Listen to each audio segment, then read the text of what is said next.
সালাম আলাইকুম, সবাই কেমন আছেন? তো অনেকে কোশ্চেন করতেছে যে ফরেক্স মার্কেট থেকে ভাই আমি $500 লস খাইছি, $200 লস খাইছি বা $1000 অনেকে লস খাইতেছে। তো লসটা খাওয়ার কারণটা কি?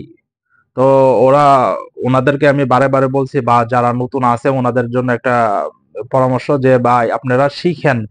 না শিখে আপনারা এই মার্কেটে কোনো কিছু বুঝবেন না। আপনারা যদি না প্রপারলি এডুকেশন না নেন তাহলে আপনারা অবশ্যই লস খাওয়ার সম্ভাবনা বেশি থাকে।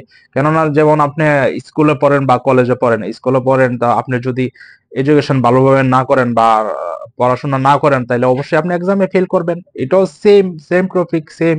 ফরেক্স মার্কেটে এরকমই, আপনার এডুকেশন করাই লাগবে। এডুকেশন ছাড়া কোনো উপায় নেই আপনি এটার থেকে প্রফিট করতে।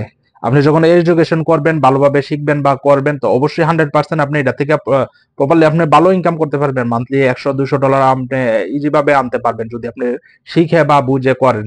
তো আশা করি আপনারা যারা যারা ফরেক্স ট্রেডিং করতে চান বা করবেন অবশ্যই আপনারা শিখবেন। তো শিখতে গেলে অবশ্যই আমরা আপনাদেরকে ফ্রি এডুকেশন, ফ্রি ক্লাস দিয়ে থাকি। বে1FX থেকে আপনাদেরকে ফ্রি এডুকেশন, ফ্রি ক্লাস আপনার সম্পূর্ণরূপে আপনারা ফ্রি করতে পারবেন, ফ্রি শিখতে পারবেন।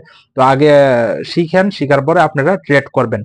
এর আগে আমার সাজেশন হবে আপনারা অবশ্যই না শিখে আপনারা এরকম ট্রেড করবেন না। তো আশা করি তবে ভালো থাকবেন। আসসালামু আলাইকুম।